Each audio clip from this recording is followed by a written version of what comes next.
Bismillahirrahmanirrahim. Tajwid atau tahsin. Pengertian tajwid atau tahsin: ikhraju kulli harfin min makhrajihi ma'i'ta'ihi haqqahu wa mustahiqqahu. Mengeluarkan huruf dari tempatnya dengan memberikan sifat-sifat yang dimilikinya, baik asli maupun yang baru datang.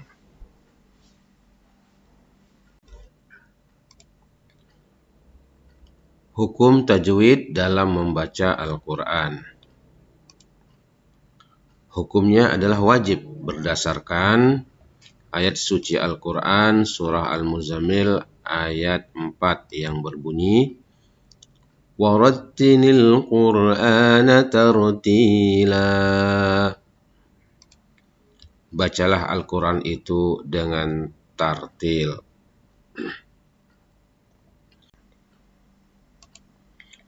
Menurut Sayyidina Ali radhiyallahu an karramallahu wajhah, yang dimaksud dengan kata tartil itu adalah tajwidul huruf wa ma'rifatul wuquf, membaguskan huruf-huruf dan mengetahui waqaf-waqaf. Menurut Syekh Syamsuddin Ibnul Jazari dalam nazamnya, wal-akhdhu bit-tajwidi hatmun lazimun man lam yujawwidil qur'ana athimun. Membaca Al-Quran dengan tajwid hukumnya sangat wajib. Barang siapa yang tidak membaguskan bacaan, maka berdosa. Tujuan mempelajari ilmu tajwid: pertama, agar supaya para pembaca Al-Quran dapat melafalkan bacaan sebagaimana Rasulullah SAW melafalkannya. Kedua, menjaga lisan dari kesalahan-kesalahan dalam membaca Al-Quran. Kesalahan-kesalahan umum ini penting untuk diperhatikan. Pertama, tidak konsisten dalam membaca mat, tanda bacaan panjang. Kadang dibaca panjang, kadang tidak. Memanjangkan bacaan pendek. Ini biasanya terpengaruh oleh lagu atau nada yang digunakan. Tidak konsisten dalam membaca gunnah, dengung. Ini untuk nun dan mim yang bertasydid. Mengucapkan vokal yang tidak sempurna. A, I, U-nya tidak sempurna. Misalnya I baca E, atau U dibaca O. Memantulkan huruf mati yang bukan qalqalah. Misal alhamd, ada l-nya. Ini kesalahan-kesalahan yang sering terjadi. Makhrajnya atau tempat keluarnya huruf. Kita perhatikan gambar berikut ini. Ada gambar rongga mulut, di dalamnya ada tenggorokan, ada lidah yang berwarna merah, ada gusi, gigi, dan bibir atas, bibir bawah. Di manakah letak makhrajnya atau tempat keluarnya huruf-huruf hijaiyah itu? Kita mulai dari yang paling bawah, yaitu pangkal tenggorokan. Di sini ada makhrajnya ha dan hamzah, a, ha. Kemudian di atasnya makhrajnya ha, ain, atasnya lagi kha, ghain. Kemudian di tengah tenggorokan ada makhrajnya qaf, agak keluar, makhrajnya kaf. Kemudian di tengah lidah ada makhrajnya jim, shin, dan ya. Tepat di tengah-tengah lidah juga ada makhrajnya dhad. Lalu ke ujung lidah bertemu dengan langit-langit mulut, agak ke dalam ada makhrajnya ra. Lalu ke depan ada makhrajnya nun, lam, to, dal, dan agak keluar lagi di ujung lidah bertemu dengan gigi atas, ta, za, za, dan yang agak keluar lagi sa. Di tengah-tengah mulut ada makhrajnya shad, zai, dan sin. Dan agak keluar pertemuan antara ujung gigi atas dengan bibir bawah, makhrajnya fa. Dan yang paling luar, pertemuan antara bibir atas dan bibir bawah, yaitu makhrajnya waw, ba, dan mim. Di atas mulut itu ada gunnah, yaitu di rongga hidung. Ini untuk nun dan mim yang bertasydid. Makhrajnya huruf yang mirip tapi tidak sama. Oleh karena itu harus diperhatikan betul-betul, jangan sampai sama apalagi tertukar. Yang pertama makhrajnya shad, shasisu, lalu shin, shashishu, dan sin, sasisu, lalu tha, thasisu. Makhrajnya huruf yang mirip berikutnya adalah makhrajnya za, zazizu, za, zazizu, za, zazizu, dan jim, jajiju. Sebenarnya jim ini tidak sama, tapi sering terjadi ketika mengucapkan zal, misalnya dibaca jim, misalnya azan, ajan, atau jim dibaca za, misalnya minasyaitonir rajim, minasyaitonir razim. Nah, maka ini perlu diperhatikan. Sebenarnya beda, tapi memang seperti mirip. Makhrajnya huruf yang mirip berikutnya yang perlu mendapatkan perhatian adalah makhrajnya hamzah atau alif, a, i, u, dengan ain, a, i, u. Lalu kaf, kakiku, dengan qaf, qafiku. Makhrajnya huruf yang mirip berikutnya adalah makhrajnya huruf ta, tatitu, dengan huruf to, totitu.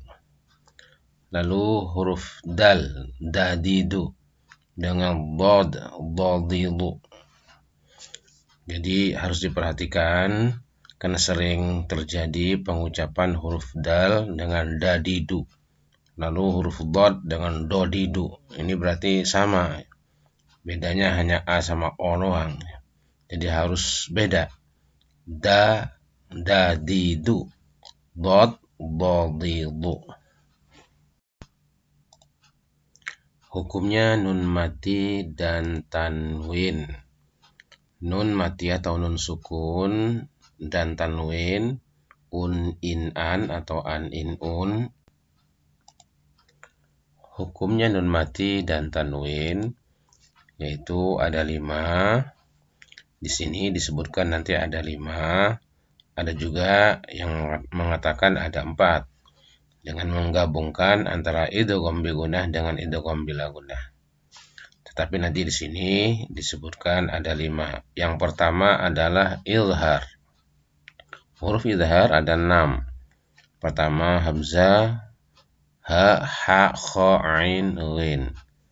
Izhar itu artinya jelas, tidak disamarkan, tidak didengungkan, dan tidak ditahan. Contoh, man amana, yan'auna, an'amta, salamun hiya. Yang kedua, hukum nun mati dan tanwin adalah idgham bi gunnah. Hurufnya ada 4, ya, nun, mim, waw. Jadi kalau ada nun mati bertemu dengan salah satu dari 4 huruf ini, maka cara bacanya sebagai berikut. May yaqulu min ju'in wa amanahum mimmal. Dan yang ketiga idgham bila gunnah. Hurufnya ada 2, yaitu lam dan ra. Kalau ada nun mati atau tanwin bertemu dengan salah satu lam dan ra, maka cara bacanya sebagai berikut. Min ladunhu, min rabbikum, wailul likulli ghafurur rahim. Yang keempat adalah bacaan iqlab. hurufnya cuma satu, yaitu ba.